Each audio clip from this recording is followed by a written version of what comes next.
ছোটবেলাতে দেখে আসছি বাউল বিশ্বাস এই জমিটার চাষাবাদ করে সব কিছু করে। হ্যাঁ, আমরা যৌন খাটে সেই জমিটার উপরে, বুঝেছেন। তো এখন সেই জমিটা ওরা যে নজুরা কিভাবে দখল করছে না করছে আমরা সঠিক বলতে পারবো না, বুঝেছেন। তো এখন এই যে ঘাস কাটা, পেঁপে গাছ কাটা, হ্যান কাটা, ত্যান কাটা, আমরা ঘাস কাটতে গিয়ে দেখলাম এই পেঁপে গাছ কেটে দিয়েছে। বাবুল আলী বিশ্বাসের জমি আছে চাষ করছে দীর্ঘদিন ধরে। আমারও পেঁপে বাগান আছে। বাবুল আলী বিশ্বাসের ছেলের কাছে আমি মেয়াদি নিয়েছি। হ্যাঁ, তা আমারও পেঁপে বাগান কেটেছে, ঘাস কেটেছে। আমি জমিটা আমার দাদার কাছেই কিনেছে। আমার দাদার রেজিস্ট্রি করে দিয়েছে, ওদের দলিল আছে। ওরা যদি দলিল থাকে নিয়ে আসুক, নিয়ে এসে ওরা যাতে সমাজেষ্ট করে বসে মানে মিলছাল করুক। ফসল পেঁপে গাছের ফল ধরা পেঁপে গাছ কেটে দিয়েছে, ঘাস কেটেছে।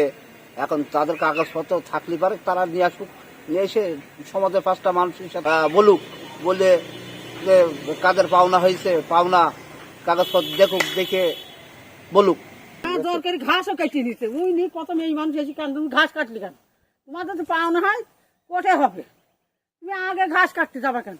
কেটেছে কারা? এতগুলো ঘাস নিয়ে কেমন তোমার ভেসে দিয়ে কাটতে যাচ্ছে। কারা কেটেছে? ওই যারা জোর করে নেচতে তো, মানে এদের লোকজন কম, ওদের লোকজন বাস। আমরা নাটিতে জমি আতাই করি। 1.5 বছর এই জমিনে ভুগছি। 1.5 বছর আমরা কত নির্যাতন, কত ক্ষয়ক্ষতি করছি সেটা আমরা জানি আর আল্লাহ জানে। তো এরা প্রতিটা জমিতে আমাদের জোরপূর্বই দখল করছে। তো আমাদের একটা কথা যে আমরা আইনের আশ্রয় প্রশাসন একটা সঠিক একটা বিচার করে দিই, এটা আমরা চাই। যে কোনো ঝুট ঝামেলা না হোক, যে আমার যদি কাগজ থাকে আমার জমি থাকবে, আমার কাগজ না থাকলে আমার জমি তাদের ছেড়ে দেবো। তাদের যে কাগজ থাকে তাদের ছেড়ে দেবো, নিয়ে আজ তাদের সাথে কোনো ঝুট ঝামেলা কিছুই করবো, তাদের জমি তাদের ছেড়ে দেবো। আপোষ এটা আইনের আশ্রয় যেটা আমার বিচার হয়, সঠিক বিচার সেইটা বিচার করে দিই। আমি এটাই চাচ্ছি।